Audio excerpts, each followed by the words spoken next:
Ilikuwa ni siku muhimu sana kwa Wanakilifi. Sisi kama wajumbe tulikuwa tumeitwa katika kamati hapa kuja kujadiliana masuala yenye ambayo yanasumbua katika sekta ya afya. Tumeona uzoretaji katika sekta hii, hususan ukosefu wa madawa, zile zahanati zetu na hospitali zetu hali yake. Kwa hivyo leo ilikuwa ni siku yenye ambayo tunakuja kuzungumza, kujadiliana na CCM wa afya, wa idara ya afya, zile changamoto zenye ambazo labda wanapitia. Hatuwezi kujua labda ni masuala gani ambao wanapitia yenye ambayo yanafanya uzoretaji katika idara hii. Na ikumbukwe idara ya afya na kitengo cha afya ni jambo muhimu sana katika jamii. Maana ndio uti wa mgongo. Mtu akiwa mgonjwa, akiwa hana afya, hawezi kufanya neno lolote, hata uchumi wa Kilifi hawezi kujenga. Kwa hivyo jambo lenye ambalo limetamausha siku ya leo, wale ambao tunaona hapa, hii ni baadhi ya wale wanakamati wenye ambao tulikuwa tunafaa tukae. Maana kamati yenyewe ina members 51. Speaker akiwa ni mwenyekiti anakuwa member wa 52. Lakini cha kutamausha ni kwamba leo jambo lile halikuweza kufanyika kwa sababu hatukuweza kufika ile quorum, idadi inayohitajika ili kamati iendelee.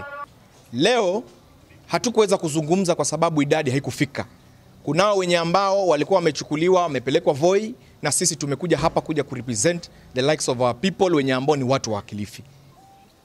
Leo tulikuwa tukutane na watu ama maofisa wa afya wakiongozwa na waziri na chief officer.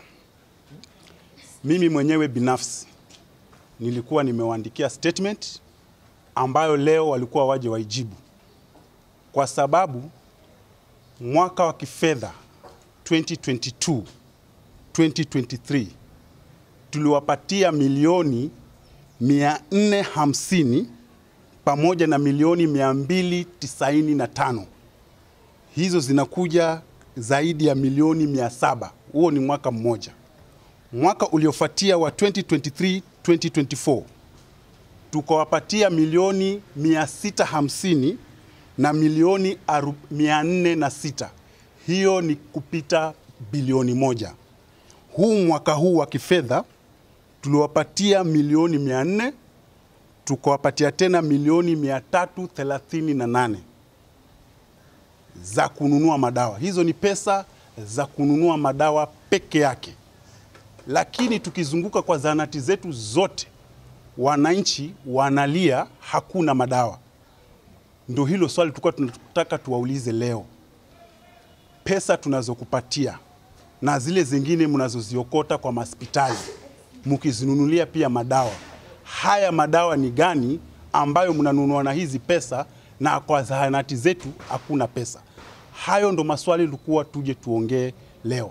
Lakini kuna wale watu wamefanya makusudi ya kwamba watolewe ile idadi ambao wanafaa kuongelea ili jambo. Kama waheshimiwa tunafaa tuwe 17, lakini wakajua kwamba wakikosesha quorum haya maswali hawawezi pewa. Hata chairman mwenyewe wa health committee pia ametoroka, anaitwa Mheshimiwa Zero kutoka Mwanamwinga ward.